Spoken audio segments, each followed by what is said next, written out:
So let's get into some things that we saw or heard from the training camp reports from day one.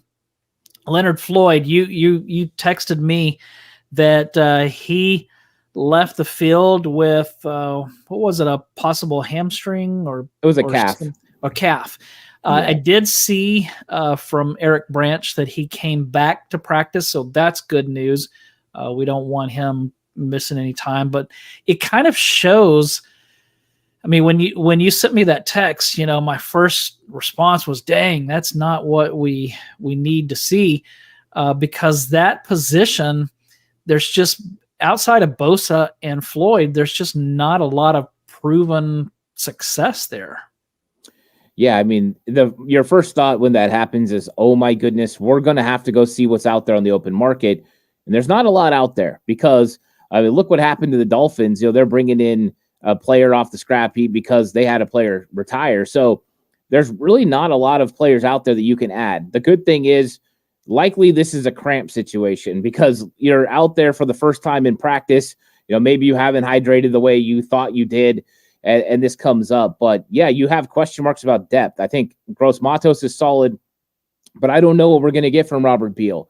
I don't know when Drake Jackson's going to actually come back. So I've floated around the idea of there being some players out there available that maybe you bring in that are veterans that have showed ability before. A guy like Carl Lawson, who was with the New York Jets over the last few years, who has the ability to be a double-digit sack guy when he has the chance. So at some point, depending on how things are going, I wouldn't be surprised to see the 49ers bring in a veteran player and just give him a try at a workout. I know they got Austin Bryant. I know they got guys like that. But to me, if Robert Beal is up to snuff, I think we feel a lot more comfortable. But after that, you're a little bit concerned, especially with Drake still being on PUP. Yeah. Also, Demetrius Flanagan-Fowles limped off the field. Isaac Guerendo left the field, possible hamstring strain. And so I'm kind of on board with what Josh said. This isn't a good start for a rookie running back in a loaded running back room. How many times have we seen rookies? I mean, this was a concern about Ricky Pearsall. How many times have we seen rookies, even ones that were drafted highly, come in, get hurt early, and get so far behind that their rookie year ends up being kind of a wash. So we need these guys to get healthy soon. I did not like hearing this. It's never a good thing.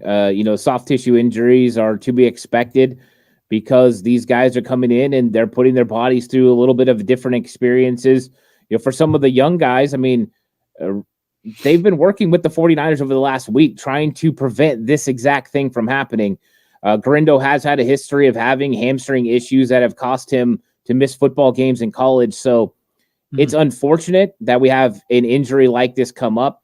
I think the hope is that at some point he's able to come back during the preseason and get snaps. If he's not, he could be a player that's up to be redshirted, especially if you get really good play from Cody Schrader. All of a sudden, it might not be a bad idea to just put him on the shelf, but it also might be necessary so you don't lose the rights to him. So 49ers, we'll see where it goes. If he's back in 2 weeks, well, this will be a different conversation. But if this is something that's really bad that's going to linger, you're right. This could affect his ability in his rookie season to even be available for the 49ers, but also could put him behind enough that they think it's best just to rest him and see what he could do next year. I'm hoping not. I want to see what he can do, but it gets a little sketchy with hamstring injuries.